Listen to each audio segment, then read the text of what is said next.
And we're live. Nice. Alright, so I guess we can talk a little bit because we're getting people in the lobby. I will go ahead and just go over like the stats and the standings so far. So we're casting here in Div A East at the moment. So our own home division. I'm joined by the one and only lovely Idioms. Nice. Thanks for having me. And yeah, so tonight it's two teams one I'm more familiar with, one I'm not super familiar with. That's why I've got Idioms here. But we've got Tricky Gooses and Boogans Forever. Boogans Forever currently 4-2, sitting at 9-5 map score, I believe. Yeah. Gotta check my notes. But yeah, so they are about middle of the standings. Tricky Goose is 2 places below them, sitting at 3-3 with 7-7 map score. So about as even as you can get it for them. You could go into the details and say that maybe Boogans had a easier early schedule or whatever, but frankly, I think with roster changes and everything, I don't know that I could say for sure who's the favorite going in. I don't know if you'd agree with that or what, but Yeah, I mean, both these teams are playing really well recently, I think. Boogans just got a win over Beef Boys. If you follow Liddell's power rankings, he just posted them today. He has Beef Boys number 3. I believe Gooses beat Beef Boys as well. I think earlier in the season they 2-1 them. Yeah, so I mean, both these teams are playing well. I definitely think it's going to be a brawly series for sure. Like I played against Boogan 2 seasons ago in Div B, and they actually beat us, and they just like ran at us the whole time. They were like really good in team fights, and they just killed us over and over until we lost the map. Yeah. And Gooses, they kind of had like. Sometimes they play these weird drafts, and sometimes they just more recently they're playing like much more meta. But there's still like always that element that maybe they can out macro it. But I'm pretty sure they're just gonna have some epic team fights here. Yeah, I'm definitely in the same boat. I think both of these teams have kind of focused on just team fighting this season. And looking at the maps here, give me a second. So the bans were on Alterac and Cursed from Gooses, and then Battlefield and Dragon from Boogans. So Gooses definitely probably more so not wanting to macro, but I would agree with your assessment that both teams are just going to try and fight, and we've got a good first map for that in Infernal Shrines. So yeah, we've got everyone in. I'll go ahead and let them know that we're ready whenever they are. And we can go ahead and jump in and get into that. It's a nice standard first map. Yeah, I love this map. Yeah, That's great. it's the classic for a reason, right? I mean, it lets you do some macro stuff, but it's kind of as back to basics hots as it gets. Yeah, very straightforward. Like your win conditions are, pretty straight up. You can even macro quite a bit on this map too. Like set up your lanes, and decision making around the shrines and stuff always make it interesting. Like it's a really engaging objective. So that I just think this map's awesome, man. I feel it, dude. I feel it. I think let's see. In competitive map pool, I'd say it's probably my favorite to play as well. Yeah. I used to enjoy Volskaya, but then everyone realized that you can just ignore the objectives for the first 25 minutes of the game. So Yeah, you told me in private you were a Booty Bay man, so. You weren't supposed to disclose that, but all right. The game's like sending me sound notifications telling me to do my quests. I didn't I didn't even realize that's in the game, but it keeps ringing and highlighting the freaking button. But it looks like we're gonna go ahead and jump into the draft here any moment, since everyone said the magic word. Yeah, you need the play hots to complete those quests, eh? Oh, that would explain it. I just cast and flame my team in Twitch chat. So all right, and we are starting any moment now. I love the 30-second delay between when they say it's starting and the game decides to actually start. But jumping in, we've been on the same patch for a while, so I'm kind of just expecting the same meta bans. We talked a little bit before about any target bans. What do you think? What do you think is going to make it through? What's going to make it through or not make it through? Make it through, because I think, well, or both. Just whatever you feel like saying. I don't care. Yeah, I mean, I think they're just going to ban like zone control. So you see May banned, Stukov, I maybe expect Uther, Sonya. Like big priorities on this map. Hogger's also quite good. Elfboy plays that. So, yeah, I mean, if they kind of ban out zone control, we'll see a couple different compositions come up. Yeah, there's the Chromie ban. Yeah, yeah. I think I'm in the same boat. I would be shocked to see Sonya get through Hogger. I think people have, at least in Div A, been a lot more willing to let through, maybe just because people aren't as comfortable playing him, since he's a very high skill floor hero, I would say. But, and I don't know per se if these teams play them. Gooses, I believe, have not yet, and Uther's going to get banned out. That makes sense. Key has been dominating on solo support Uther in the past couple weeks, so and Yeah, main tank Uther is a pain. Turns out that stacking armor on Garrosh is pretty OP. Who would have guessed that? Yeah, gotta love the 75 armor Garrosh at half health. Basically, what's that equal out to? You're taking a quarter as much damage and you've got 1,500 health, so you've effectively got 6,000 health. And good.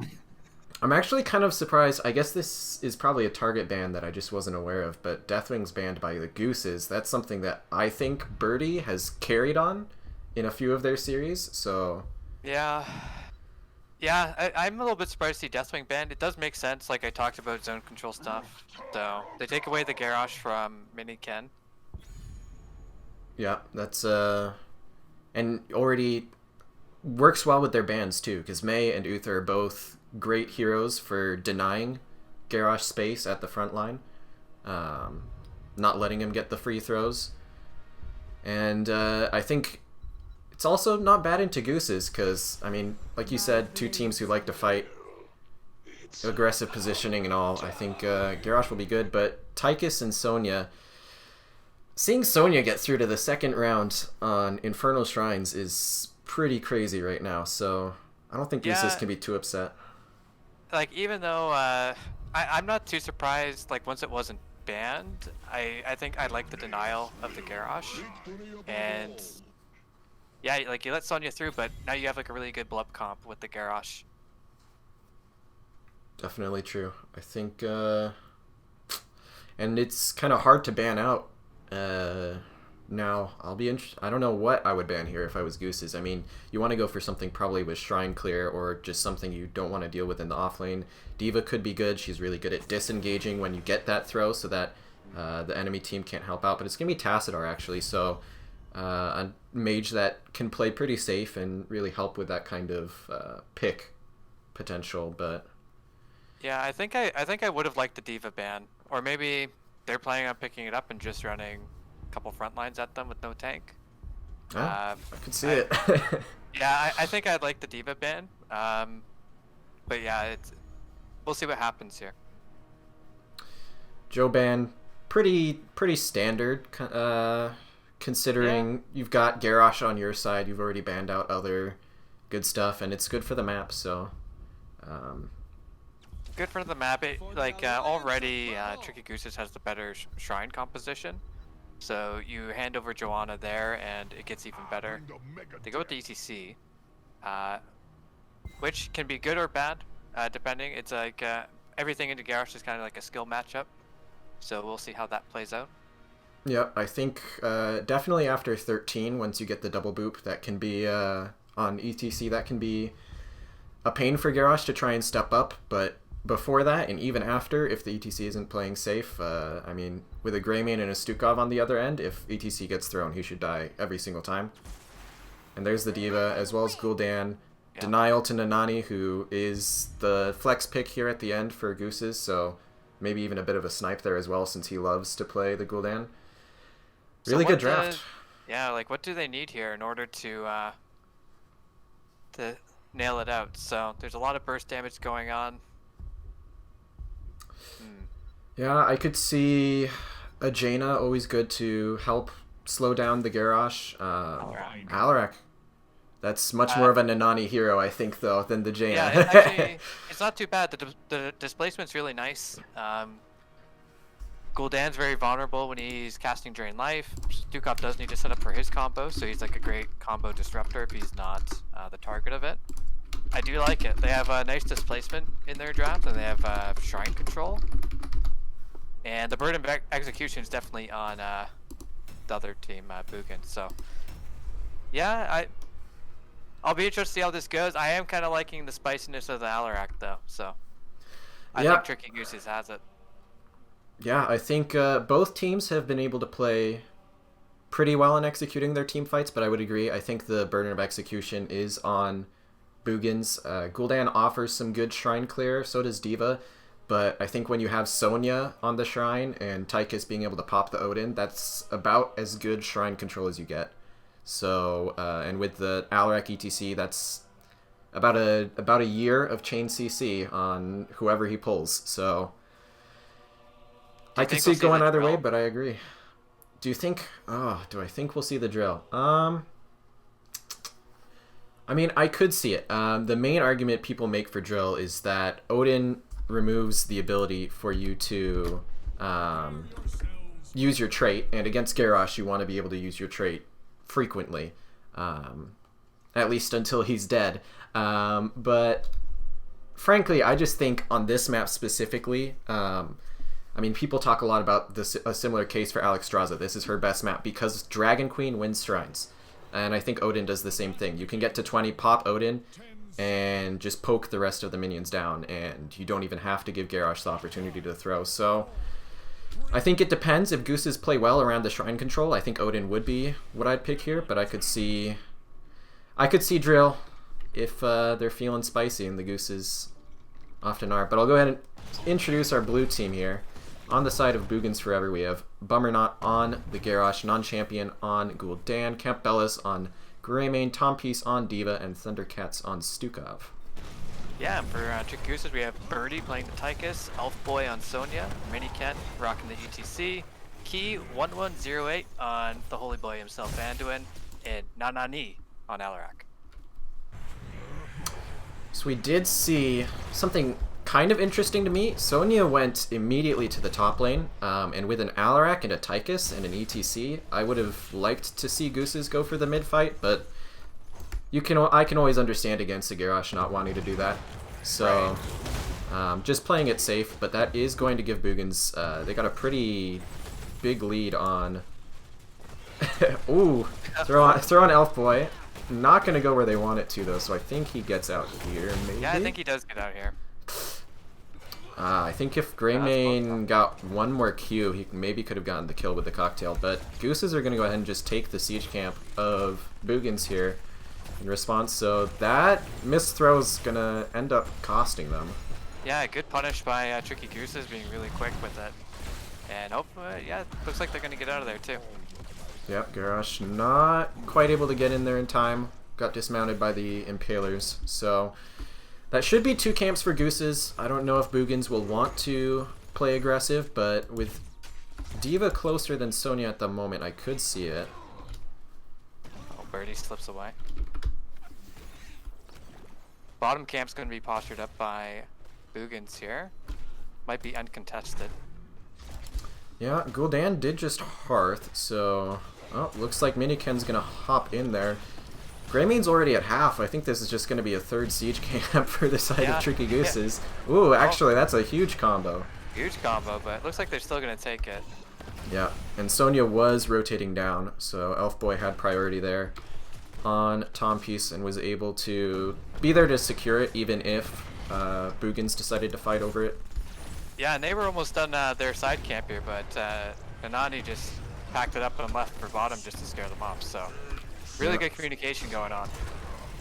There's a throw onto Miniken. The follow-up wasn't quite ready. So now Bummernot is actually, you know, this is what you were saying, it's a bit of a skill matchup. If the throw target doesn't get killed, there's a decent chance Garrosh will, and that's going to be first blood. And Sadism, going to start building up for Nanani, going to have to keep track of that throughout the game. As we do have the bigger they are, as you would expect, into the Garrosh, percent damage going to help out against him. Although actually, I guess an argument could be made that because of the armor that he gets when he's low, maybe the bigger they are isn't necessarily what you want. Depends on where you feel your damage, I guess, is lacking, if you need a finisher or if you need the opener. Yeah, bigger they are does have like some relevance against squishier targets too, especially with an executioner combo mage like Alarak. Yeah, I don't mind it. So, Boogans, I guess, just said basically, you know what, our early game probably isn't as good. We kind of want Cursed Bullet and Gul'dan to scale a bit to be able to get kills. So they just took a front wall bot and gave over the shrine completely. I think that's actually a pretty decent decision here. I think they can burn it down really quickly with Gul'dan and Greymane as well, so not bad, we'll see. Goal definitely in favor of Tricky Gooses early. Oh, killing Garrosh there. Yeah, that is something you just have to be ready for against a Alarak. Garrosh actually going for Thirst for Battle instead of Indomitable at 4. So not even going for the Unstoppable. I think if Tricky Gooses keep getting Punishers, I think we're going to see Garrosh keep getting punished like that for tanking the jump, because that's the thing about Alarak is he gets to punish people who are inside of their own walls. Yeah, with all the displacement and stuns, I would like to see Indomitable, but I know that Bummernot's been picking that in the in-houses. It's his bruiser build, and he likes it quite a bit, so... Yeah, and if team fights do get messy, it could let him really kind of slow down Tricky Gooses, but so far, Tricky Gooses have not been having messy team fights. Not going to be able to get the siege, but kill on Gul'dan. And D.Va actually losing her mech to Sonya in mid as well. Yeah, they're like even that kill on Gul'dan kind of showed the value that bigger they are still gets, even if it's not into a tank. Alarak's just able to finish off those low targets very quickly. Yep, and he is going for the full trait build here with Show of Force and the pull talents. So they definitely can target the backline if Greymane or Gul'dan are stepping up too far. Looks like Goose is gonna harass Tom Piece here, and they were looking at Boogans' Bruiser camp, but maybe not getting 10 as quickly as they expected, so they're actually gonna come and defend bot fort instead, it looks like. Yeah, I think they had the right idea. They were trying to zone off an area and deny XP, but unfortunately the next objective is bot, and they just bot's completely pushed in with a camp coming in now too. Yeah, they aren't going to lose their fountain though. That's something that I would have liked to see. I think whenever you're pushing, you should always be aware of fountains. Unless you're confident in your ability to confirm a fort, I think you should always focus the fountain first. And so I think maybe a little bit of a misplay there from Boogans, but might not come into effect too much, as so far team fights have actually been pretty decisive for Gooses, regardless of needing fountains or not. Yeah, 3-0, but ultimate's coming online. We do see the Odin out of Tychus, Wrath from Sonya, Counter-Strike, Alarak, Mosh Pit on ETC Light Bomb. Horrify comes out from Boogans as well as Curse Bullet, but nice pull from Key on the Anduin there is going to get Minikin away, and a nice Light Bomb too to save Nanani.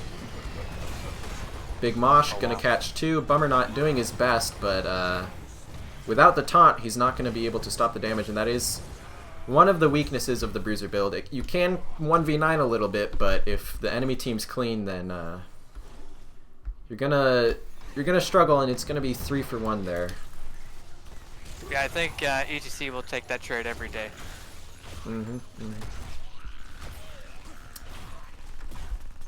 Yeah, it looks like this shrine's going to be pretty much early lead, about potentially halfway through for Tricky Gooses before they even get to there. Yeah, or get back there.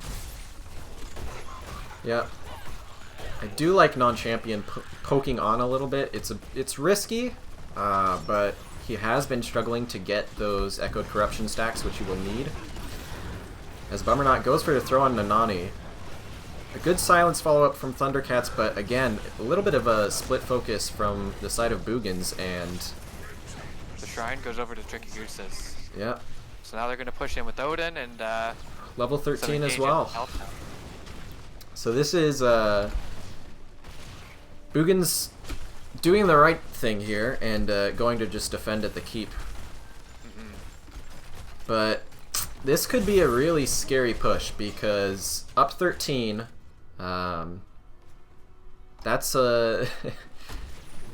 it's one of the smaller talent tiers, but with a Frozen Punisher, if Boogans get another one caught out here on the defense, they could definitely lose a keep here. But a really good silence there from Thundercats saved Gul'dan actually, and so it's actually just going to be a double fort for the side of Tricky Gooses as well as a D.Va kill.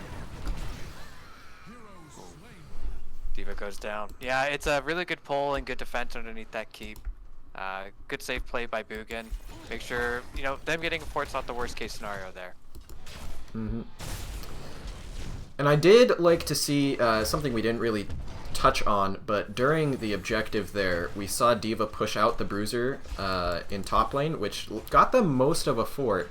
So while Boogans are not quite where they'd like to be, obviously, they've gotten some walls, which means they have access to wells, so they can definitely still make even fights for themselves later on in this game, as long as they're able to manage their waves, which D.Va and Gul'dan should be able to do pretty easily. Yeah, the bottom half of the map is looking pretty pushed in. This will give a chance for Boogan to catch some XP, maybe set up a fight that they want. Yeah, but they're having a hard time right now. It feels like every time Bummernot wants to look for a throw, he just gets chunked and silenced before he can do anything. But now it looks like this is where they're gonna maybe throw their stake in the earth. Fight before 16. Yeah, and it's a nice choke, but that could work in favor of either team as Amash is going to go out onto multiple people. Bomb zoning out the backline of Gooses. It is going to be the camp for Boogans as well as the first kill here onto Anduin, but they are getting kind of low. Need to be careful. Looks like the one kill is all they're going to get. It is on the healer though, so they should be able to secure this fort. Yeah, very good fight by Boogan. They wanted to fight before 16. They did it. They got a kill, some comeback XP. Yeah, it looks like they're going to poke down this fort as well. Have to be careful though. Yeah. Oh, yeah, it doesn't look like they get it actually.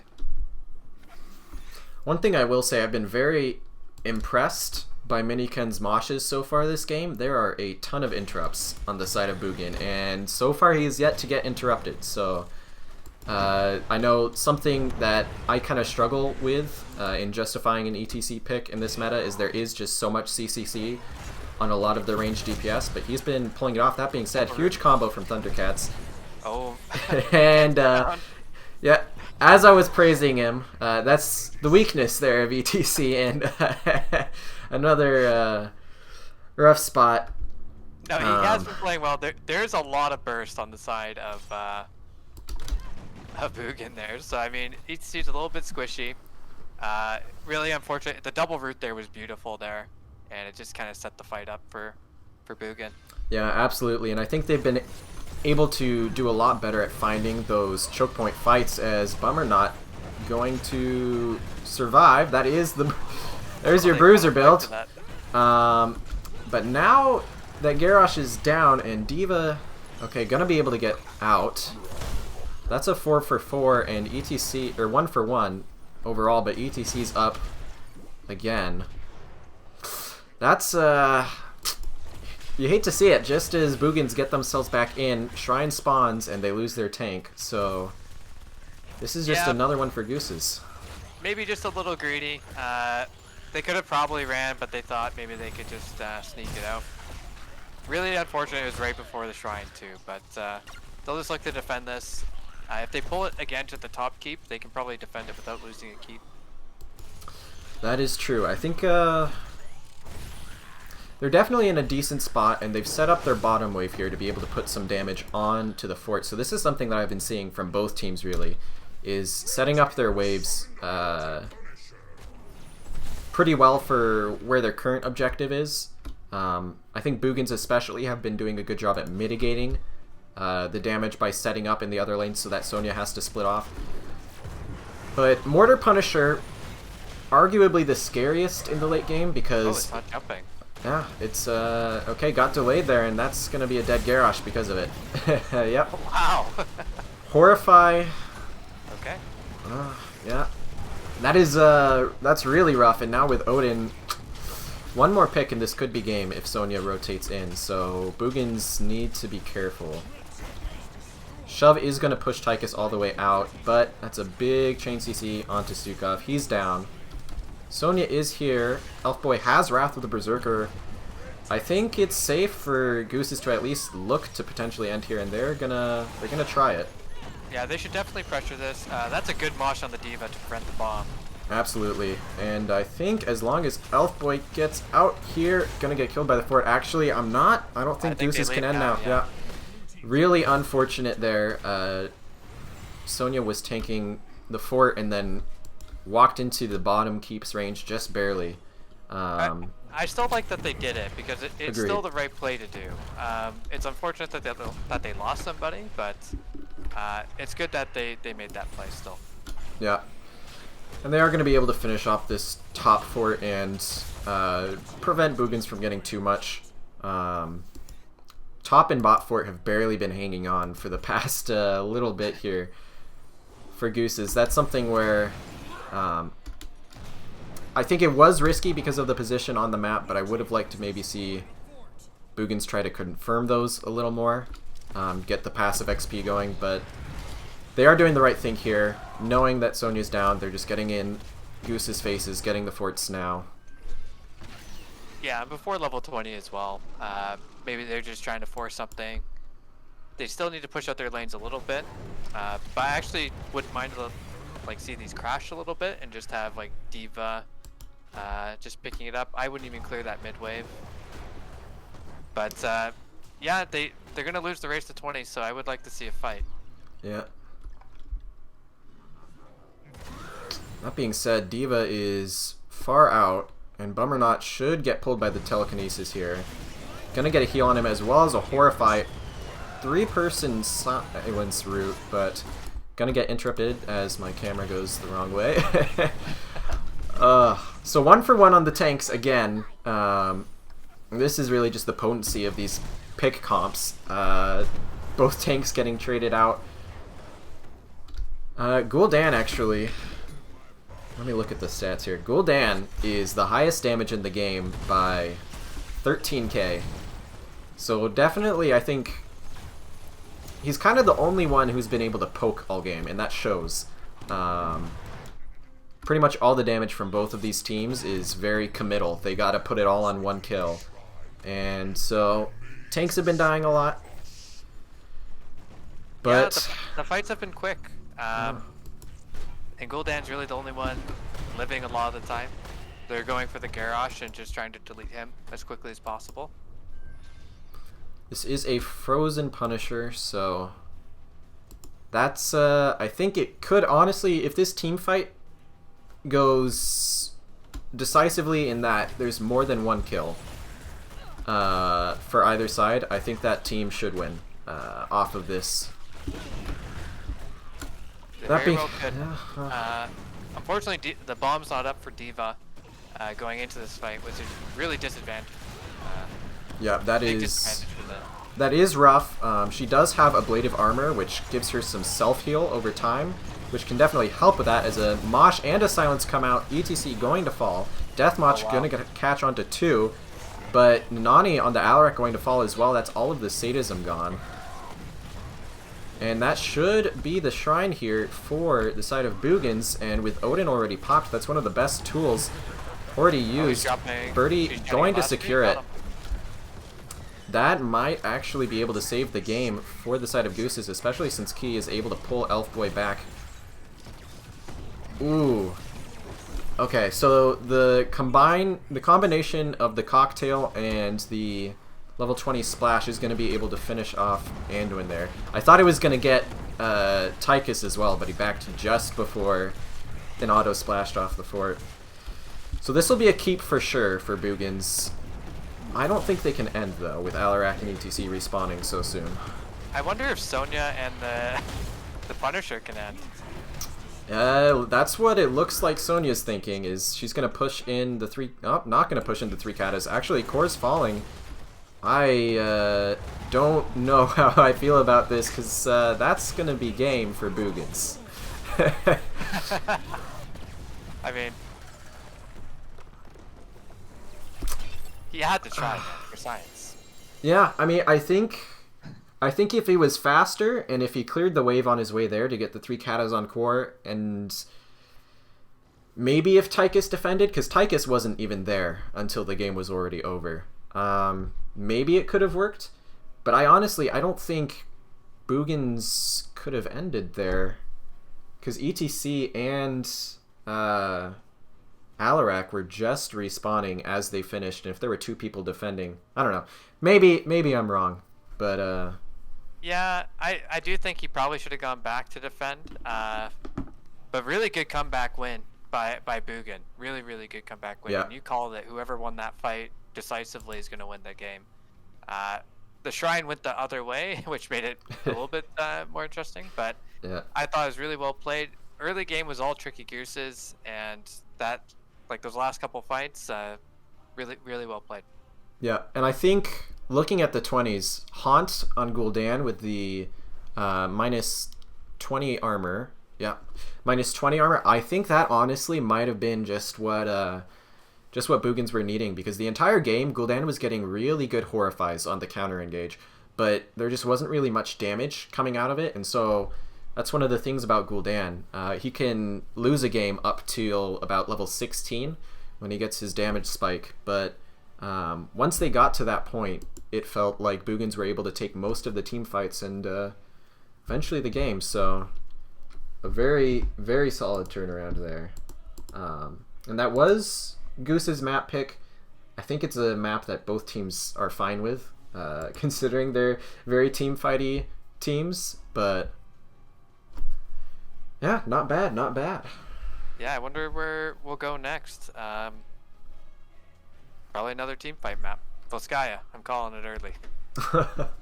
I could see it. I haven't seen much Volskaya this season.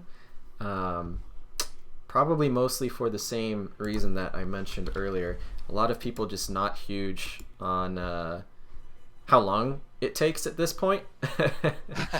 But yeah, these are 2 teams I could see going for it.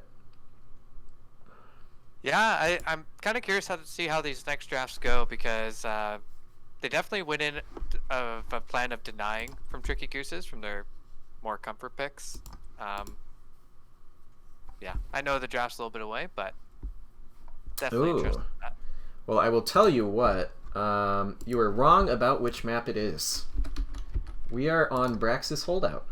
And it is so Gooses won the coin flip and chose that they wanted map pick, and so they wanted map pick again after losing here. And we've got Braxis, so I mean, we play Braxis. You love Braxis.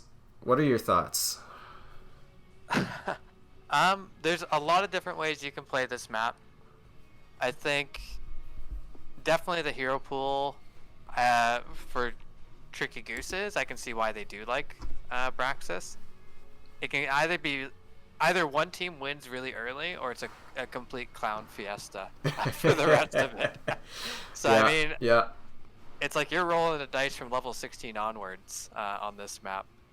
So it should be it'll be interesting to say the least. I am curious to see what strategy they do have in mind for it, because like you said, they picked the map. But yeah, we'll see. I'm hoping to see an Omega beam. Oh. Or Armageddon beam. Yeah, That's Armageddon beam. I'd love to see Phoenix. I will say I don't think he's necessarily strong on this map. I think the Armageddon beam, as much as it's beautiful and pleasing to the ears, Girthy. I think it might be a bit of a bait talent, but I don't know. I wouldn't complain if I saw it. That's all I'll say. Like, really, what are you giving up? A second life? Something like that. Something like that. I'd love to see it. No, yeah, it'll be. It's always a fun map on Braxis. Yeah, I mean, it's interesting because a lot of people dislike it because they think of it as a snowballing map just because of how potent the objective is. I mean, you see people get keeps off of the first objective somewhat regularly since it can take a while to come out. But for the same reason, I think it's also a really, really strong comeback map. If you're able to make it to the late game with a late game comp, objective plus boss ends the game from full health Fort Towers. So pretty good. Yeah, I mean, it could go either way. Gooses maybe picking it because they felt like their early game was better, but yeah, that's kind of what I think as well. Like, their hero pool is very much they can get the lead early with a lot of their compositions. So maybe that's what they're looking to do. If they were on Braxis last game with that kill count, the game's already over. Yeah, we're ready. You let them know. Yeah. I panicked for a second. I was like, wait, are they both ready and just waiting on us? But no. Oh man, don't panic. All right, everyone's ready. We're going. I'm ready. Oh, now I'm panicking. Oh no. So this is ban-wise, I would still expect Chromie ban, still expect Uther ban, still expect May ban. What was the other ban? Deathwing. Deathwing. Yeah, Deathwing's great on this map. He just stands on that point, and you can't, he's hard to move. Yeah, and the global definitely can be strong. I think globals are very underrated on this map. Garrosh is the first ban, though, so I guess Boogans don't want it, so they're going to ban it. Yeah. Barmernaud's just like, you know what, just ban it this time. I don't want to play that hero. He died like 7 times last game. Yeah, he's like, I did nothing but have a health bar that game, and it depleted pretty quickly, so I'm just going to play a health bar that does a bit more. Yeah, so instead of denying it, they're just going to ban it outright. Chromie's gone. Usual suspect. Sonya ban. Alright. Interesting. I mean, I have not played offlane in a while, so I am not sure how hard W build wins the offlane, but I'm pretty sure it isn't much harder than regular Sonya. So yeah, I haven't played too much with the W build. You'd have to ask our resident expert Joshua Scott about that. That is true. Yeah, I do think like Rexar will have a priority here, like historically it always has, in order to kind of dominate that top lane. I do believe both teams play it. We're gonna take the Stukov first pick. Yeah, I know for sure that Elf Boy plays it, so I don't know. If both teams play it and both teams know the other team plays it, then it could be mind games going on, trying to see if they can get it late, or counterpick the other team. Since Rexar is not quite impervious, but I think it's always a safe pick, I would say. I don't think you can really go wrong picking Rexar. And so Gooses are going to pick it, and they're also going to pick Sylvanas for Birdie here. Yeah, Sylvanas doesn't show too much about what they want to do in their 4-man, if there is a 4-man. And Rexar, like I said, very historically good on this map. Just a safe pick for the top lane. Hard to gank, hard to win against. Yeah, so Uther is still up, which is... I don't see it being a main healer here, just because of... Oh. Well, this changes things a little bit. The monkey man is here. I don't like the monkey man. Yeah, it looks like to counter, the sustain of Rexar, they're going with the ultimate sustain hero because he does this little hearthing cheat thing to restore all of his life all the time. Samuro, very good in the top lane on this map if you have kind of mastered that playstyle. Yeah, definitely can be disgusting. There's the Uther ban. So I guess they still are worried about it as a main tank, since I personally wouldn't be worried about it as a healer.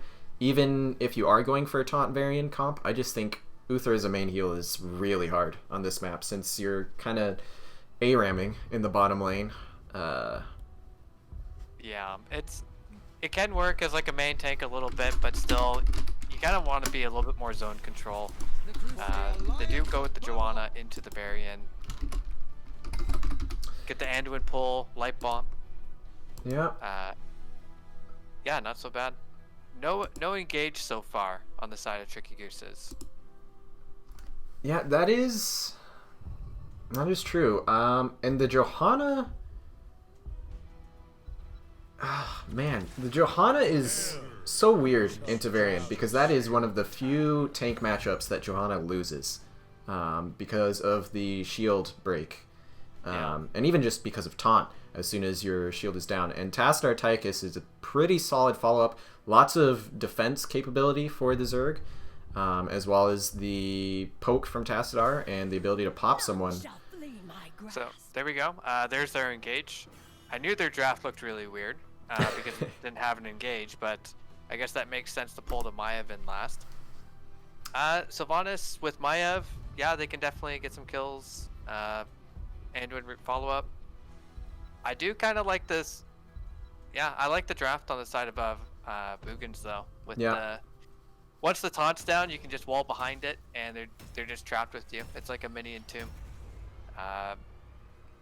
Yeah, the blinds will be effective against them, but yeah, we'll see what happens. Yeah, I mean, I think you said it pretty well. There is going to be a bit of burden of execution here on Tom Piece. He's going to have to pull it off against Rexar, which isn't an easy matchup.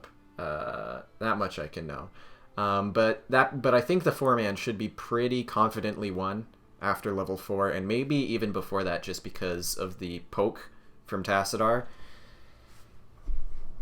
Yeah, I don't know. It'll be. I think. I definitely like the draft a lot more for Boogans. I'll agree with you on that one. I'll go ahead and introduce them here as well. Trying to not have to come back on this one. Looking for the early lead with Taunt Varian, played by Bummernot, Thundercats on Stukov, Campbellis on the Tychus, Non-Champion on Tassadar, and Tom Piece going to be on the Samuro. We have Birdie on Sylvanas, Miniken on Joanna, Key 1108 on Anduin, and Nanani on Maiev. Yo, what a great name, Nanani. It's a name. I think he gets points over Key for not having a string of numbers in his name. No offense, I love Key. He's a lot smarter than me, but pretty sure that's first rule. We have Tass sitting in the middle here, so I guess they're just afraid of a bit of a Sylvanas cheese. Yeah. But with people showing, it's going to be just the regular 4v4 that you expect. Big tether from Nanani, going to grab 3, but the follow-up isn't there. Taunt Varian is not here yet, though, so that's going to be first blood. I think Bummernot might have forgotten that he's a melee minion. Yeah, we just see ongoing battle top. There's 5 people up there, believe it or not. Yeah. 5 bodies in the top lane. Looks like they're working on... What kind of camp is that again? It's Goliath camp. That's what they're called, right? Goliaths? I'll believe you. I believe it's... I'm assuming they're Goliaths. Goliaths, and then with a single Raven Oh yeah, he said Goliath Online. Okay, he answered for me. It's I believe it's 3 Goliaths, a Raven, and then the others are Firebats. Miniken gonna eat the combo from Stukov, who's gonna get pulled. That was an interesting force wall from Tassadar. It actually stopped Stukov from getting pulled in further. I don't know if it was intentional or not, but not bad. The pull's gonna be forced early here. Yeah. Tricky Gooses tried really hard to push the early advantage on that point, but unfortunately just got out-traded a little bit. Yeah, looks like Samuro is managing against the Rexar in top, and Gooses have a level, about half level lead actually. They have a half level lead, so from the kill as well as from the camp. Nice pull there onto this Tychus. That's going to be another kill for them. But it does look like Elfboy has been, well, maybe not struggling too much. Tom Peace, no, never mind, I forgot. Samuro has an infinite health bar. Yeah. Never mind. That. Fun and interactive hero. Yeah. So Elfboy's gonna take one for the team in the top lane. That being said, though, channel is equalized here. And Miniken's gonna interrupt Tassadar's back. Just didn't want him to have a good time. Just have to stop him. Very interesting Maya build coming out here.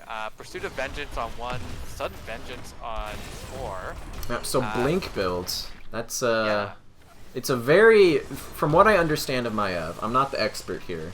Well, maybe between us I know a bit more, but I'm not the expert of our team. But from what I know of Maiev, E-build is very, very high octane, like has a ton of potential, but you kind of need to be insane. That being said, Nanani is an insane person. Plays Drain Build Gul'dan and makes it look not garbage, so I'll trust it.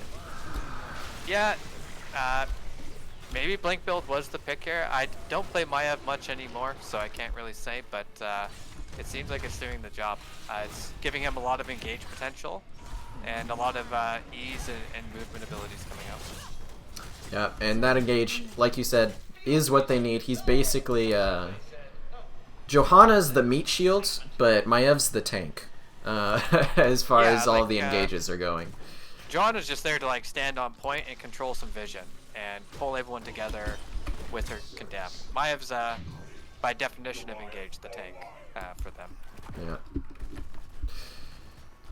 Let's see, Samuro, Way of the Blade and Deflection, so really just playing into Burst and being able to deal with the physical damage from Rexar, since that is pretty much all of his damage with the bird build that he's going for. Okay, so we do have In the Rhythm this time from Camp Bellis. Only 5 stacks at the moment. I think probably because Miniken's been doing a pretty good job at blinding it. Let's see a shut off top. Looks like they are trying to kind of force something. Pull coming from Anduin there to slow it down.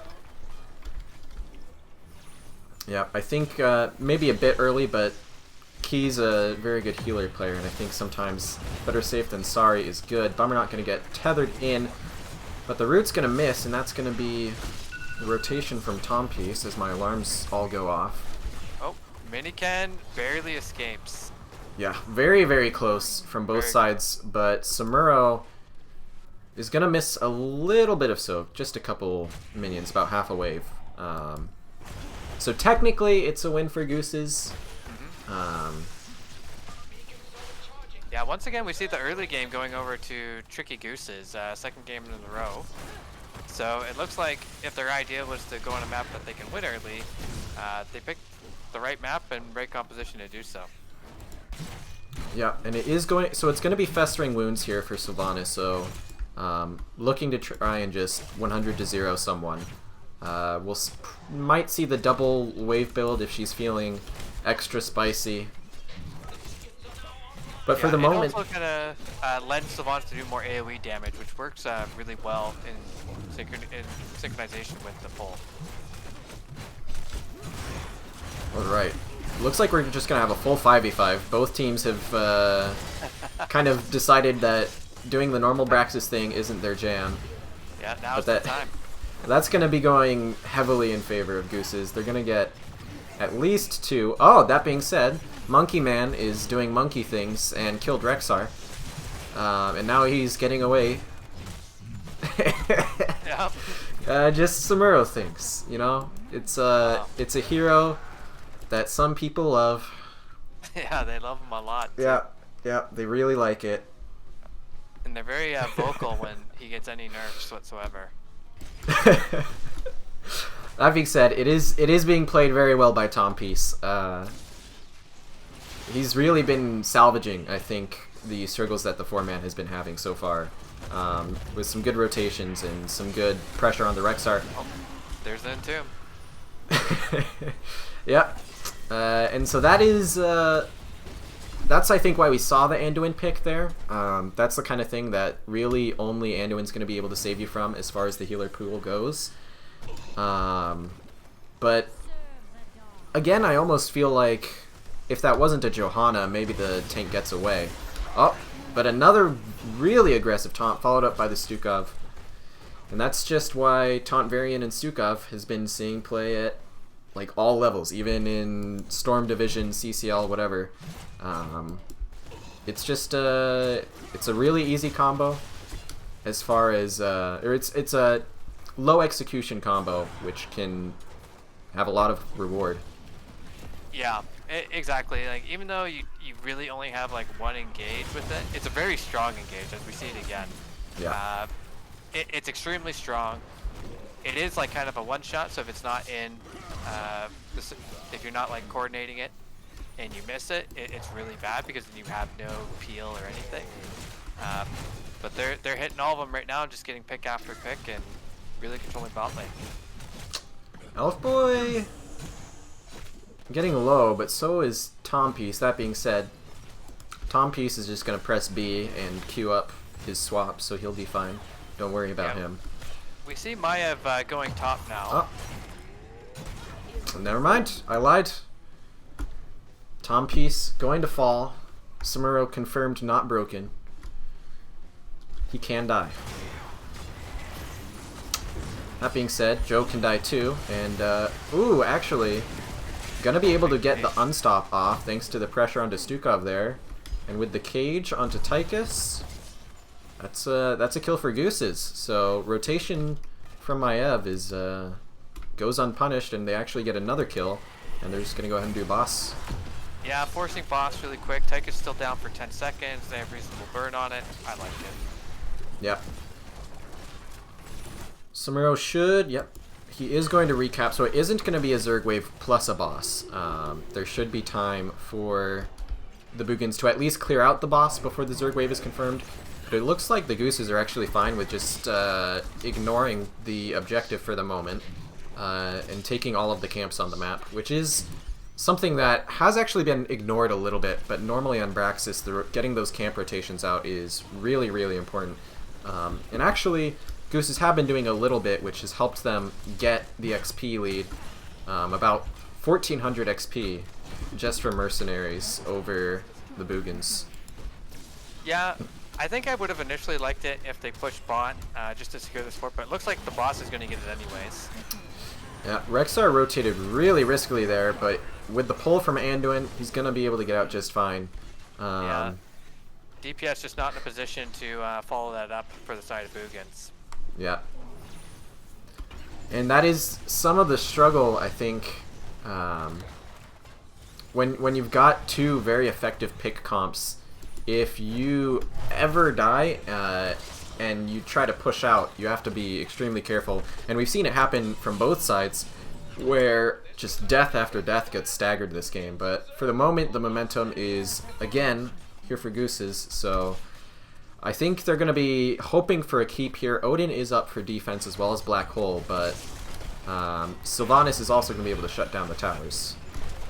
Yeah, I mean, if we do see a couple kills here underneath the keep, and there's still a reasonable sized wave left, there is a chance for potentially ending. That's just how crazy this map is. Yeah. And Tom Peace is actually going to get scouted out. Going to walk away just fine, but yeah, this keep is going down quickly because of the negative armor. Taunt going to go out onto Nanani, but gets pulled, and Black Hole is used. Black Hole actually Interesting pick. I assume that it is because of the Maiev. Black Hole can be very effective at just disengaging her combos. That being said, I feel like it hasn't seen much value yet this game. Yeah, when I used to play Tassadar, Archon was the bee's knees, so I'm a little bit biased. I always thought Black Hole was a little bit too slow and too situational. But I do think against the Maiev engage, it can be really useful because the other team is going to kind of funnel up into the cage damage. So we will see if it does get value this game. So we are going to see Boogans again doing what they did last game, but it's not turning out as well this time. They take the even 13 talent fight, but not able to get their combo off, and now all caught in the Warden's cage. That is going to be many falling. Non-champion going to be able to escape through the enemy's towers. Oh. And Monkey Man is going to escape because he's Samuro. But that is 3 for nothing. Nothing really up on the map for Gooses to do other than take another keep, it looks like. Yeah, I think they don't have enough time to end here. You just secure another structure. Just keep closing the map in on them. Yeah, and this is where Braxis can be really unforgiving, because as soon as camps are up, Gooses are going to be able to take them. And so their lead is going to be able to kind of just get bigger and bigger. Boogans need to try and find 16 or some kind of closer to even fight soon, because from my experience on Braxis, you can't really try to stem the bleeding. You kind of just need to admit when you're at this stage that you need to just wipe the enemy team twice to come back, and it looks like Boogans are gonna try and maybe find something. Oh, Samaro's down. They found something. Oh, they found Rexar. All right, so Black Hole able to get them the counter kill. Yeah, that's all of a sudden not too bad. They just need. Yeah. I think they need to stop chasing here, though.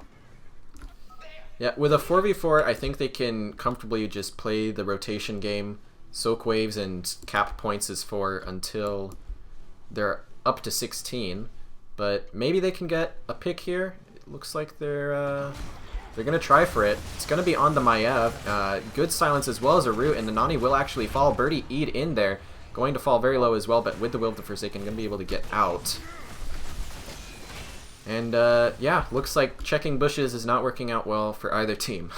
Yeah, this game. A little bit of lazy play there, not checking the bush. They definitely had a lot of tools to check that bush, so that kind of death is really unfortunate to see. Yeah, and Miniken going to be falling low as well. The pull is not here from Anduin, but the healing's enough to allow Johanna to be just fine, since Tychus was in the bottom lane. And this is where the map pressure comes in, because Boogans got 30% on the objective, but they're not able to really get anything else. Joe going to just kind of eat everything they're doing, and with a nice light bomb after the condemn, that's the first kill onto Varian. Tychus falling very low in the backline, as Misha going to chase him down, but now Samuro trying to do things, not quite able to, and that's going to be 3 kills coming in for the side of Gooses. And that's game. Very nice fight by Gooses. They should just go core now. They're going to grab boss just for security. That's fine. Yeah, this should be game off of this, but they're all kind of low. Maybe they feel like they need to grab the objective as well and try it that way. Key is going to back here for mana, so yeah. I mean, there's no reason not to. Why not just make sure it's 100%? Yeah, right. Yeah. It's you've come this far. These team fights have been really hectic at points, so just try to close it out with a really strong objective. Yep. That being said, Samuro is going to be able to just snipe these objectives as long as all of Gooses isn't there to lock him down enough. He's actually going to be putting a ton of damage onto Birdie as well, but all of Gooses are here. There is a boar chasing. Yep, they know he's there. That should be a. I think even Monkey Man doesn't escape that. Yeah. Yeah. That was a really long boar, I will say. Yeah. They go far, dude. The range on that it's like bigger than Upheaval on Cho'Gall. It's gross. So that just bought them time on this objective still, and to push out these waves. Yeah, Tychus will have Odin up, so it's really hard because they're going to have to defend aggressively down a person. Because if the Zerg wave makes it to the core, then that's the game. But Yeah. I think if anyone's going to be able to do it, I think Tychus with Odin and Tassadar are the heroes who have that kind of clear. Potentially, it's still like maybe a 2% chance of success, though. Yeah, this looks like overwhelming odds against the blue trunks here. We'll see what happens, though. Yeah, they pulled off crazier things. Well, crazy things. The engage wasn't perfect. Yeah, neither team's really able to get anything, but first pick is going to be on Johanna. Samuro fell as well. Did he? Oh, What happened chasing. to Samuro? Oh, he was deleted. Okay, he just died. Okay, well, probably ate some banelings. Oh yeah, maybe. As Bummernot is gonna eat the Zerg as well. Thundercat's gonna fall. That's all of Gooses, or all of Boogans falling there, and that's game 2 with 7-21 in kills here, going over to the side of Tricky Gooses. Yeah, second game in a row that we saw a kill advantage for Gooses, and a much stronger early game. They were able to close this one out, though. Yeah, just the damage numbers. The fights were so quick and so spread in terms of the damage. Like 55k damage, that's not really a lot from your hyper carry, but it was all effective damage and kills. Really good engages by Maiev that game. Yeah, really interesting draft. I knew seeing the Joanna early with the Anduin that they had no engage, so it's nice to see the Maiev come out. Yeah, and I think a lot of, to me, what the difference was between this and Shrines, because I think Boogans were like Shrines. They were able to find picks. They were able to find moments where they looked good, but they weren't able to set themselves up to get the comeback in the way that they did on Shrines, with just kind of split pushing side lanes as soon as they had a person go down. And that is something where I think maybe the map pick here from Gooses was really smart. It'll let them... They basically said, you know what, if we play like that, if we play like we did on Shrines, on Braxis, they won't be able to find a way back in anywhere near as easily. And it worked out. So now, though, for the first time, it's going to be Boogans' choice if they want to pick map or if they want to go first pick. Gooses have chosen map pick both times so far, which isn't necessarily unusual. I think a lot of people consider it strong in this division because a lot of people have maps that they're much more comfortable on, but a lot of people also consider first pick really strong right now because there's a lot of busted heroes. So I'll be interested to see if what Boogans go for. If you're Boogan right now, what do you go for? Well, let me see. What are the maps that are remaining? So All Track, Curse. Here, let me pull up the map screen here so I can just cheat. So the maps that are left are Garden, Tomb, Towers, and Volskaya. Yeah, I mean... Yeah, maybe I would just go, unless I was afraid of something specific, like if I thought Gooses might have some garden cheese, which maybe a season ago. Maybe a season ago I would have thought they did. But I think I would just go first pick. And it looks like they did go for first pick. Yep. As we are on Towers of Doom, as selected by the Gooses. Yeah, it'll be... I was kind of expecting either Towers over Sky. Like, obviously I didn't have a chance to chime in with that. But Towers is interesting because if the early game goes the way it has the previous two games, like in the way of Tricky Gooses, you could just see your bottom lane completely taken over. But there's still a ton of potential to come back on this map. So I think it is... it'll be a very interesting finish to the series. I like it when Game 3s go to Towers, too. Yeah. I think, yeah,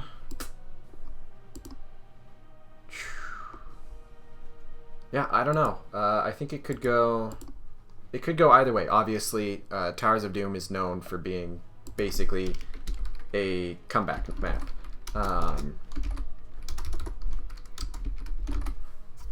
But maybe Gooses just think that they were dominant enough, and that maybe game one was a fluke. Because they have been dominant for, I would say, about 80% of this series so far. Yeah, they have been the team in control. I think just in terms of vision control and aggression and team fight outcomes, they have been in control, which you know, obviously makes them look favored coming in. But I do think it's important to always look at how the teams play when they're playing from behind. And Boogan was playing from behind in game one, and they came back. Game two, they were like behind 15-16. It was looking very bleak, and they just started getting picks again. So I think on a map like this, the comeback potential is huge, like we talked about. And you know, even if they kind of lose the early game, I can definitely see Boogans just doing a rally back as well. Yeah, I'd be interested to see if we see healers shift up at all, because so far it's been Stukov twice for Boogans and Anduin twice for the side of Gooses, which I think is very telling as we're going to jump into the draft here, of what the teams have been doing so far, in that the Boogans just want to get a kill and secure a kill, and so Gooses have just responded by saying, okay, we're going to pull it away. Right. So I think it could be something where if we see those banned out or stolen away, it could shift the dynamic from what we've seen so far in the first two maps. Yeah, so are you thinking that Boogan moves away from the Stukov then? Because they first picked it. No, not necessarily. I think Gooses could maybe ban out the Stukov. I feel like they've had some of the... I guess the last game, it was pretty normal. They banned in game one Deathwing, which, while it's a good ban, I don't know you need to ban that early. But I do think, at least on Braxis, when we saw Boogans getting kills, it was always off of the Stukov silence after. Because otherwise, Maiev is able to vault, Johanna is able to push her trait if she has it up, Sylvanas is able to E away. It's really the silence that was confirming all of those kills. So I could see a Stukov ban. I think if Anduin gets banned or stolen, it would have to be a bit later. But that being said, if they expect Gooses to go Anduin, they can also just try and counterdraft that and go against some of Anduin's weaknesses. In that, other than that pull, he's not really outstanding as a healer in any other way. So, yeah, they banned the Stukov. Okay. Interesting. They don't want to play it. It's kind of goes the same way why they're now banning the Garage. They picked it. Maybe that's not the style they want to play on this map, and so they just banned it out instead of denying it by picking it. Yeah, it is interesting because, well, the results maybe have been not as desirable as the Boogans would have liked. I think that... Okay, so Sonya's going to get through and going to be the pick here to start. And Uther's still up as well. Yeah. Okay, so... I don't know, I think Stukov was working out for them. As good as it could have. I think they were just having a rough time, but I think Stukov, against the kind of aggressive play that we see from Tricky Gooses, and with the kind of play style of looking for picks that Boogans have been playing, I think Stukov is the best thing. So I think banning out Stukov here tells me that they don't want to play how they've been playing the past two games. They're saying that style isn't working. So I feel like we need to see a shift in style from Boogans. Yeah, I agree with you. I think, no, it's going to be the same style, just with a different support. Alright, so looking for Brightwing. So that does offer Cleanse. It's a soft cleanse, but it's a cleanse nonetheless, which is something which is always very helpful. As well as more burst heal on a single target. So they're kind of taking the route that Gooses have been taking so far this series and saying, you're going to try and kill one person, so we're going to save one person and hope that that's enough to win the fight. Brightwing, though, does also add the global, and on Towers of Doom, that can be helpful. Can help offset some alters during big phases. Yeah, and we can definitely see something like a Brightwing Zeratul or a Brightwing Tracer, which is a very powerful combination. Um, so I mean, like there might be a deeper reason for the Brightwing pick, but it's also very good on the map, just having the macro pressure and being able to, you know, teleport to your solo laner if top is being contested or something. See the Gul'dan picked up by Nanani early before it gets denied. Yeah. So I know that they like playing that, and they like playing the Drain build Gul'dan. So they're looking to basically use Gul'dan to try and stem a little bit of the aggression. And I like the D.Va pick with that. D.Va's very good, I think, into this Varian Sonya frontline. Defense Matrix basically just makes any comp a double support comp, which will help out with, considering that Uther's sustained healing isn't going to be quite as strong. So I think that is a really, really good off-lane pickup here. Complements their draft pretty well. I'll be interested to see what the tank is, but now we've got Boogans. Need to pick both of their DPS. Victory Okay. for the Forsaken. Yeah, it's once again going for the minion too. Sylvanas follow-up damage, push potential once they get the kills, which I really like from them because they were getting kills and just not able to push any structures, so now they can do that. And we see it coming from Miniken. I like the Tyrael a lot here. Their engage is pretty weak, but if Uther's mounted, he's one of the better engagers in the game, so we'll find out. Yeah, I think Tyrael, I agree. I think he can definitely really pop off this game. There is a lot that he needs to play around. Pretty much everyone on this, assuming it's another black hole game, pretty much everyone on the side of Boogans can interrupt Sanctification, and I think picking Judgment is off the table here, considering they're against a Brightwing who can pretty much mitigate that, but Right. I mean, Sancts, I've always been a fan of Tyrael. I think Sanctification, one good Sanctification can turn a team fight that looks bad into a game-winning team fight. So, I mean, it's burden of execution, right? If Minican can pull it off, I think it can win the game for Gooses. They're playing a very defensive comp this game, so a bit of a different style, but it's comfort picks. It's the main heal Uther they've been running. The D.Va, I think, looks good for them. The Gul'dan is another comfort pick, so yeah, I can see it working for them. I think I'd have to say, I think I like Gooses here. Yeah, draft-wise, I do think I like the draft for Boogans better. The Sonya is very good double soak now with W build. They have a global, they have a minion tomb at level 10. I'm curious to see if the Sylvanas goes Wailing Arrow or Mind Control. I would like to actually see Wailing Arrow here, just Agreed. to kind of disrupt everything. But yeah, it should be a really interesting game. I like both drafts. I think I would lean towards Boogans draft though. Alright, well, speaking of Boogans, we have them on the left here. Non-champion again on the Tastar Bummernot, on the Varian, Tom Peace on Sonya, Campbellas on Sylvanas, and Thundercats on Brightwing. Looking to finish it off here. Yeah, we have Elf Boy playing D.Va, Birdie playing Tychus, Miniken on the Tyrael, Key 1108 on Uther, and Nanani on Gul'dan. Drain build Gul'dan. Yeah. Alright. So, looking at things so far, rotations actually... So we see the 4-man rotating for the side of Gooses, which is going to allow them to We can see a try 5-man for an rotate. invade. Yeah, So really I like aggressive. this. I like this a lot because of Varian. What can Varian do into that?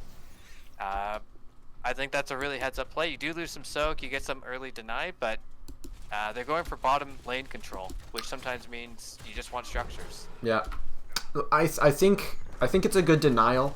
I don't think I like the D.Va rotating in. I would have liked to see the D.Va just kind of stay with Sonya, so that if Sonya does come, D.Va can be there. But I think the 4v4 early should already be better for the side of Gooses.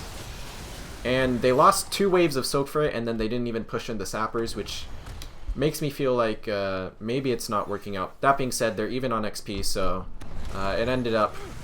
The missed soak didn't end up mattering too much. Yeah, I think you're right though. Just kind of zoning out the Sonya there, but I think you know, they had a plan over comms and they committed hard to it, which I think is always good. Yeah, definitely something that you need to see at this level of play. As Taunt gonna come out onto Birdie, able to walk away nice and easy though. Yeah, Tyrael showing some of that disengaged potential with the speed and the shields. Really advantageous early game for Tricky Gooses again in terms of their hero pool, but now Taunt's online. Yeah, and there once again we see Birdie started that at about 2/3 health, and between the shielding and the armor and the healing from Tyrael and Uther, he lost basically nothing there. Yeah, the armor coming from Uther, pretty much being effective healing, which has really good synergy with shielding as well. Yeah, yeah. Yeah, I mean, it's basically a double support in some sense. Yeah, this is, I think, in team fights, Boogans will be hard-pressed to win unless they find a kill instantly.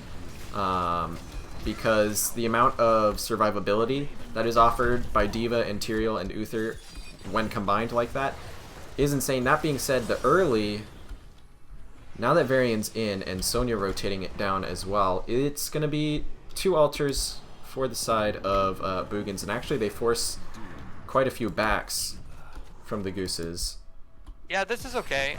Elf Boy grabbed some soak. I think he only denied about half a wave. But yeah, you give up some shots. This map, it goes like each team's at 30 plus shots, so there's still a ways to go. Yeah, yeah. I wouldn't be concerned about dropping the first objective. Ping's coming out like crazy. Yep. Thundercat's gonna go down. Good rotation there from the D.Va. Hearing that the Brightwing was rotating rotating aggressively there to cut it off. Yeah, it's really aggressive play by Gooses, which I like a lot. I think when you do have such early game heroes, that you should be pushing that advantage, so it's good to see them do that. Yeah, and okay, so Brightwing's going to Z in, so they won't have that for a little bit here, but okay, as we've both solo laners are just walking past each other to clear waves. Gentleman's agreement. Yeah, very, very kind of them. And it looks like, yeah, an attempted invade here with level 4. I guess there's some confidence coming in and a really, really nice spread of damage from the Sylvanas, as well as the Sonya rotating in is going to secure the steal. Sylvanas going for pretty standard here. Yeah, really good rotation by Sylvanas. She's kind of in the mid lane rotation first there. They're playing opposites a little bit. It's really a big deciding factor on this map is your offlaner rotating into the fight. So I see Sonya doing it quite often, and Elf Boy's mostly just grabbing XP, trying to get his team to 10. Yeah. There have been a lot of good rotations from Sonya, which have secured them, got them an objective, got them a camp, and they haven't been falling behind in XP as well, which I think is the big thing about it. We actually see Sonya going for the camp up here, which forced Varian to rotate up, but nothing's really up in the bottom lane for the moment for Gooses to take, other than trying to hit the walls a bit. Yeah, now we see a punish for that play by them pushing the structure. Doesn't look like they're going to get anything, though. Yeah, they'll poke a little bit, but Varian's here. Now Gul'dan caught out. Really good cleanse there from Key. I think that needed to come out immediately, or the force wall would have been enough. Yeah, it's really heads up play. He does need to cleanse instantly there. Uther's very good at the Varian for just this reason. The effective healing with the armor, and also just the cleanse at 7, just bailing people out. D-shield at 10 now. Boogans are looking potentially for D.Va. Okay, they're not going to follow through on it because they did see Gooses rotating up mid as well. Yeah, we see Wailing Arrow coming out, which is what I wanted to see from the Sylvanas player, so heads up play on that. Black Hole coming out, Blink Heal, Wrath, and he doesn't go for full protect, he goes for that, the Warbringer. Yeah, that being said, on the other side we have Sanctification. We've got Drill this game, actually. The Horrify, which is going to come out and finish off Variant there. Sanct comes out as well to keep Gul'dan alive against Tom Peace here on the Sonya. Drain Life going to come out to slow him down, and that's kills on both of the front line just as the objective is spawning. Just about the worst timing that you can get here for Boogans. That being said, it's only one objective phase. They're not going to lose any forts, so... Yeah, a single tower, or a single objective phase. They might lose bot here. Tassler is really good at clearing these creeps, though.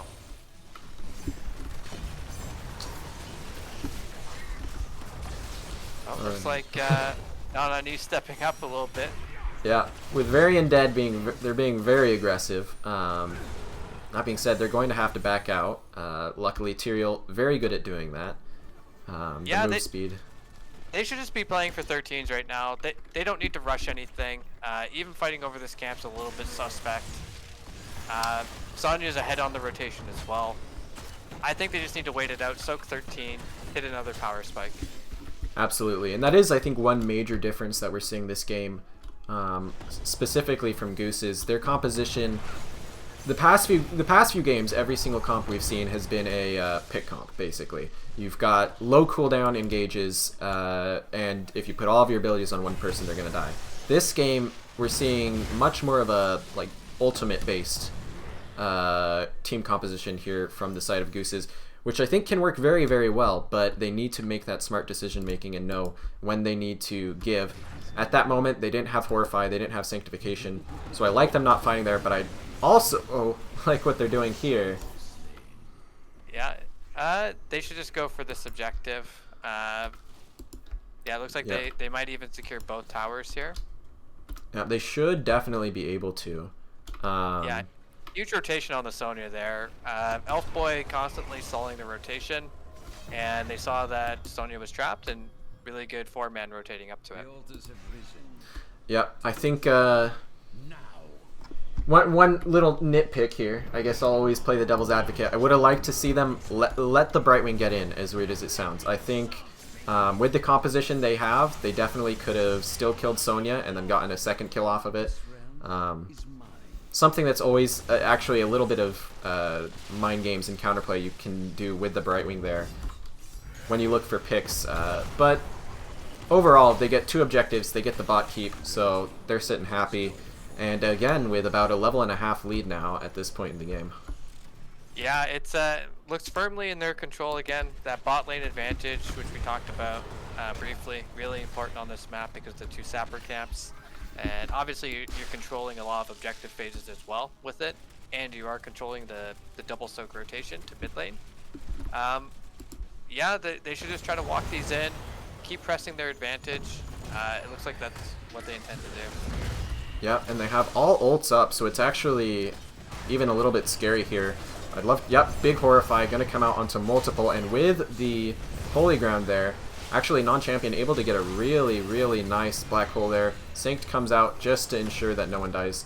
So the black hole actually did pay off really well there. With the combo into the electric fence, I think was able to save Tassadar there, then force out the Sanctification. But it's still a win for the side of Gooses, and I would expect them to be able to get at least 2 of these objectives.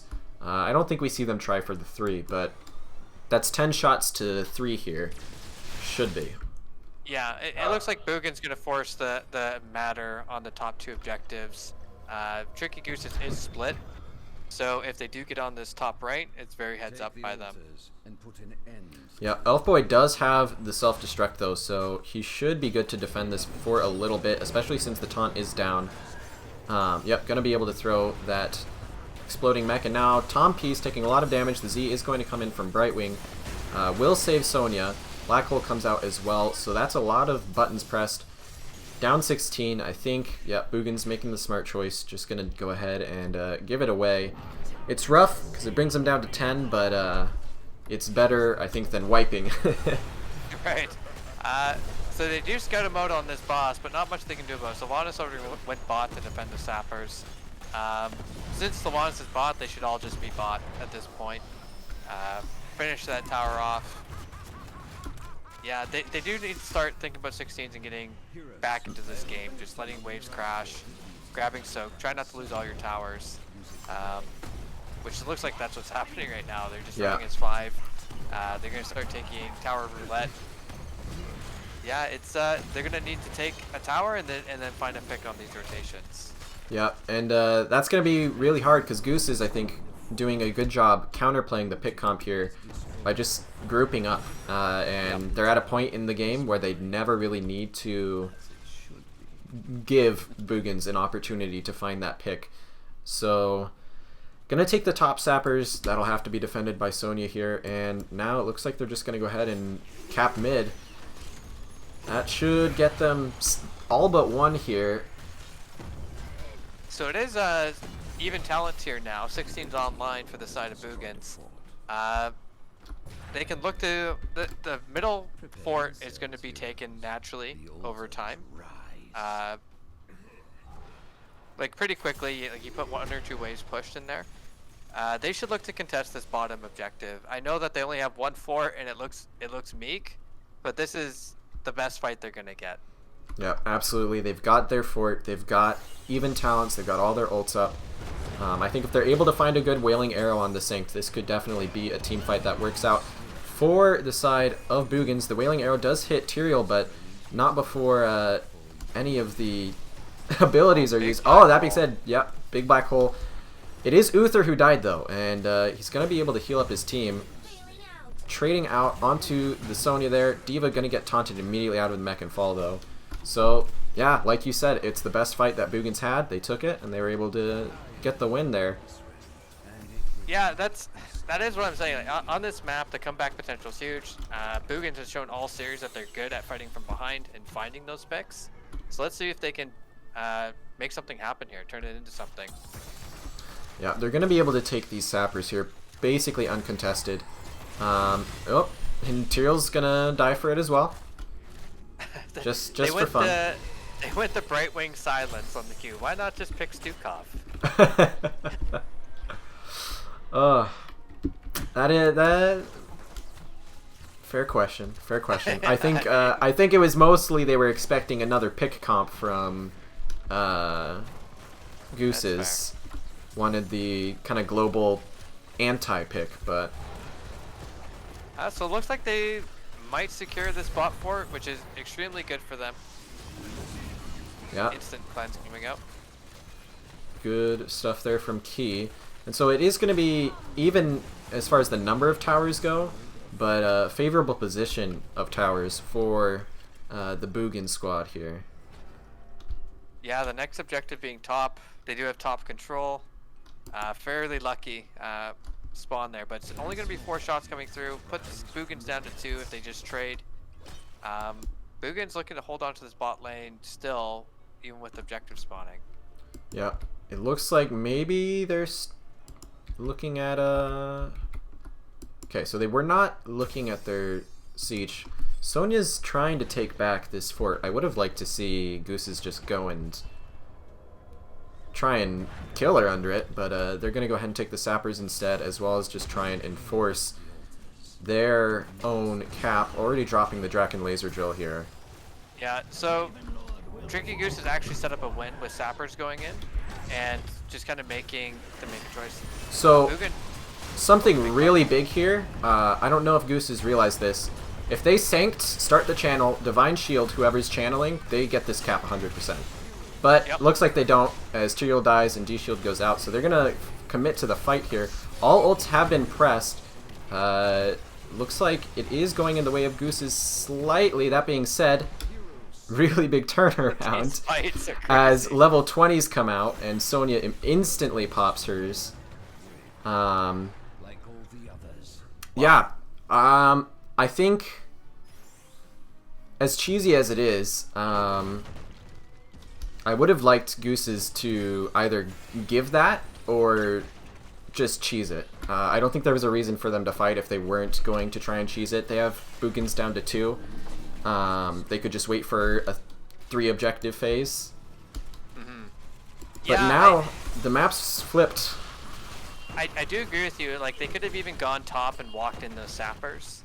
That would have been a win as well.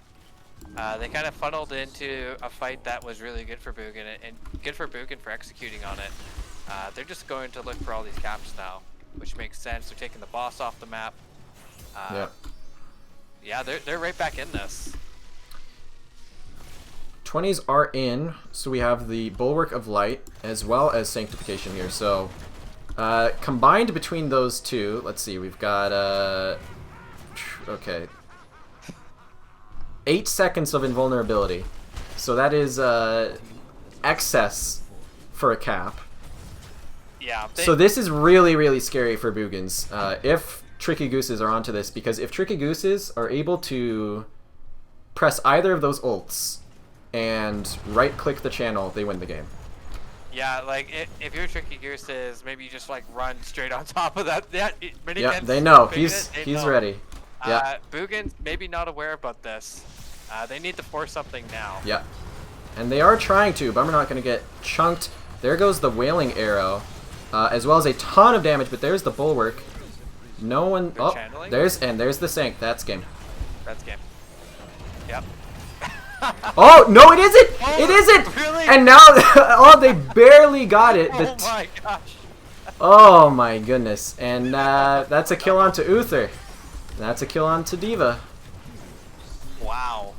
Oh my goodness. That looked like a sure win. Like, I thought that was it, but I guess they missed the timing a little bit. Took a tiny bit too long with... yeah. Wow. And I think this says actually... This could be game. Because it should be... They just go for the 6 cap. Tychus getting back mid might keep them alive. For a while, it will. Yeah. Yep. Yeah. Yeah, they're gonna go for secure top. And then Waiting on the channel. Yeah. They're sending Tassar down to protect it. Yeah, this is not game yet. It's not game yet. Wow, what a game 3 so far. Yeah. First game so far that Boogans have had the kill lead in, which is impressive because they didn't get a kill until I think after level 16. Yeah, right. So, but okay, so there's going to be 6 shots going in, and they should still have time to take this mid fort, but, ooh, okay, so Birdie actually went for the American Tracer, bob and weave here. It's going to actually save him from the taunt. Interesting, interesting. Alright, there goes Horrify out onto Sylvanas as well as the Chain CC. That is a really big pick. That being said, Gul'dan gets very low. Gonna have to use the Demonic Circle. Meanwhile, Sonya is capping mid-fort. Both Sanct and D-Shield come out. Unfortunate overlap there. But it's going to keep Gooses alive. And I think that's the important thing. One Sapper goes in top. Or yeah. 2 went in top. No, that was all 3. They were at 9 health. Oh, I so... thought they, okay. They must have walked in at exactly the same time because it sounded like it was 1, but or maybe they were at 8. You know what? We'll just say they're at 6 now. Sappers all win is well. we agree, Sappers win it. Yeah. So they are going to be able to get bottom lane control here. Diva gonna eat the taunt, but gets out just fine. Nanani actually gets walled in. Falls. Yep, that's Gul'dan dead. And with no ults up for 40 seconds, this is really, really, really scary for Gooses. Nice play by non-champion for recognizing that aggression coming from the Gul'dan. Yeah, and there are 6 towers capped right now by... Is Key gonna die here? Key is dead? Key's down. Yeah, Key's down. That should be game, unless these sappers somehow get in, which they're not going to. Yeah, they just need to cap, and that's it. Yeah. Miniken's gonna try and stall while the rest of his team caps mid so that they can live at 1. He gets the auto in, and so Gooses might live. They did get a sapper in bot. Not gonna be enough to take it though. Looks like they're gonna try to secure a bot tower here. Yep. And then channel. I like this play. Just yep. play it slow. You have numbers. And that should be game here. Going over to the Boogans squad. Wow, Boogans forever. What did I told you this map has crazy comeback potential. Yeah, I knew it was gonna be close, but whew. Holy moly. Yeah, no, that was a great series. Honestly, great series. Good job, Boogan. I thought Tricky Gooses played excellent all series too. Absolutely, yeah. I mean, both teams had great plays. There were some misplays, I think, unfortunately, from both sides. I mean, you can obviously argue time that D shield time the channel with the D shield and Sanct about 0.1 seconds better, and that's the game for Gooses there. Yeah, really, really unfortunate there. That nothing feels worse than that, honestly. I would have to see the replay on that because, like, I could have sworn that it was enough time for them to cap. Yeah, I thought it was as well. I did notice it took them a while to cap after the D shield. But I thought that the Sanct would have been enough since it did have the increased duration on that as well. Yeah. I'm gonna see if we can get an interview here. Cool.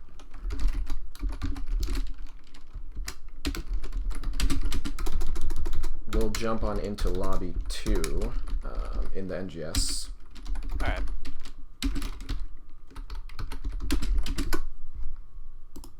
All right. All right, but yeah, that was ridiculous, man. I was Yeah, it was looking pretty bleak for Boogan for a while there, and then it got to that point where they just took the best fight available. They had one tower up, and that was it. Like one fort, everything else was taken. There's one altar. Tricky Gooses was already set up around it. I want to say that they were even talent here, like they just got 16. I don't think they had a kill to that point, and then they just roared right back, and they took over the map. And that's the scary thing about this map. Yeah. Both Towers of Doom, I should say. yeah. Definitely with you. I think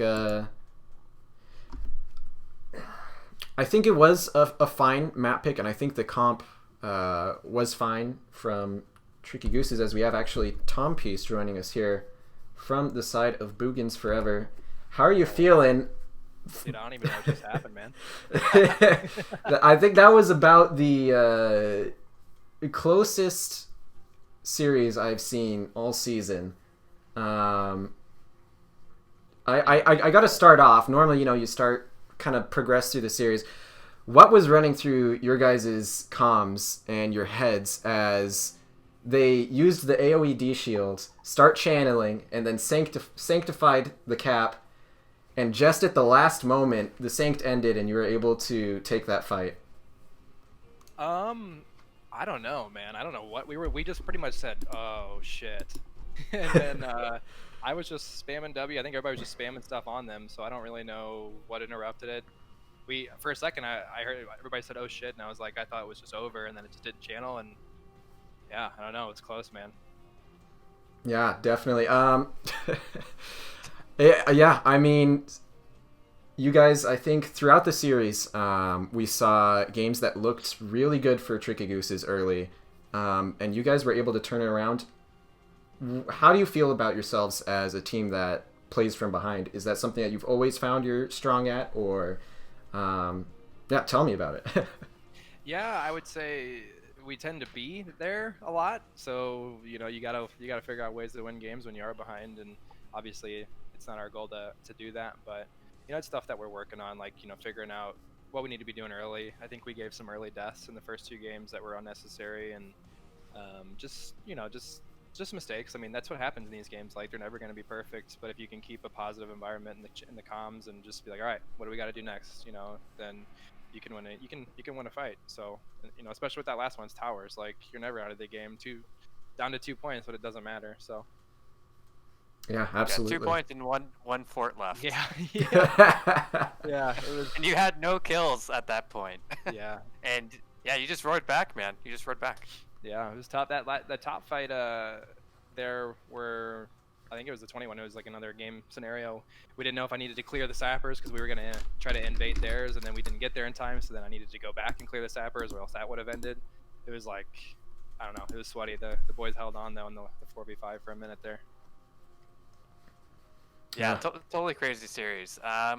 So let's actually go back to game 1, if you don't mind, Hydra. Yeah. Go for it, All the dude. way to everyone's favorite map. I don't care what anyone says, Infernal Shrines. True. Yeah, like how do you feel that game was going? Tricky Gooses again was ahead for most of that. They actually ended the game with a higher kill count overall. Mm-hmm. They controlled most of the shrines, even getting that last Punisher as well. You talked a little bit about your comms and what was going on, but what were you guys talking about, during that map when you're behind? Yeah, pretty much the same thing. Just like exactly the same thing last week for Sweet Boys. Like we won in a very similar fashion that we won last week.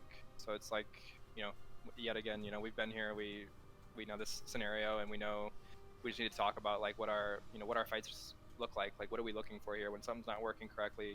Identifying what's wrong, and then figuring out a different way to go about it, and we adjusted well. It was a tough game. Like Alarak pull for Garrosh was really hard on him, and it was hard. But we knew that's heroes, man. You win one late team fight if you've got any sort of pressure anywhere. Like you win the game. So and we didn't have a ton of pressure, but we had that. Their fort was like a sniff away, so we knew we could kind of go for it. Nice. All right. I don't have any more questions. So, Idioms, unless you do, I think the floor is yours for shoutouts, Tom. Yeah, take the floor, Tom. Hey, thanks for casting and scouting us. We have an entirely different game plan for you guys next week, just so you know. Oh, So good to hear. Good to hear. We just did, it's no big deal. No, yeah, thanks for casting. It was we always love when people pick it up, so appreciate it. It's been fun playing with you guys, and then even the other team there in the in-houses. So looking forward to seeing some of you guys in there. Of course. And I guess shout out for anyone in Div A, Nexus, or B. A specifically, very encouraged. We've got in-houses going on. I don't know. Send anyone a DM in Div A, and they should know about it. It's been fun. It's been getting a lot of people coming in, and this will be like our 3rd week doing it. So yeah. All right. Well, thank you for the amazing series, dude. Really had a blast casting it.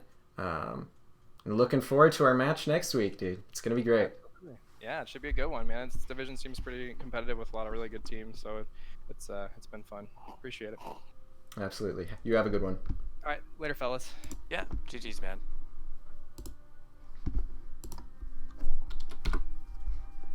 All right, I'm gonna see if I can get Idioms back in here, and we can wrap things up. Man. Oh, that was a series, dude. That was a series. Whew. I casted I co-casted a series a few days ago, and it was an absolute stomp. So it's nice to get in here when it's very exhilarating to watch. Like a lot of back and forth action, crazy team fights, individual plays, team plays. I thought it was the bee's knees, man. I thought it was pretty good. Absolutely. Yeah, I mean, I gotta say, as someone who's done a couple casts, not many recently, but it's definitely, it's always preferred when you're able to get a close series. And I think having the excitement of a team that plays that well from behind, and always knowing they're able to come back, made it all the more better. But yeah, I think we're about ready to wrap up. So any closing remarks, any self-promotion? I don't know. What am I gonna I don't know, dude. You want to promote Phoenix Rising? What the hell am I promoting? I don't know, dude. I don't know. It's just I don't know. It's what you do. Thanks for having me. Good job, both teams. I mean, buy my energy drink. All right. You heard it here first. Buy the Idioms brand shoe line and energy drinks, and that's all for us. Yeah. Thanks, man.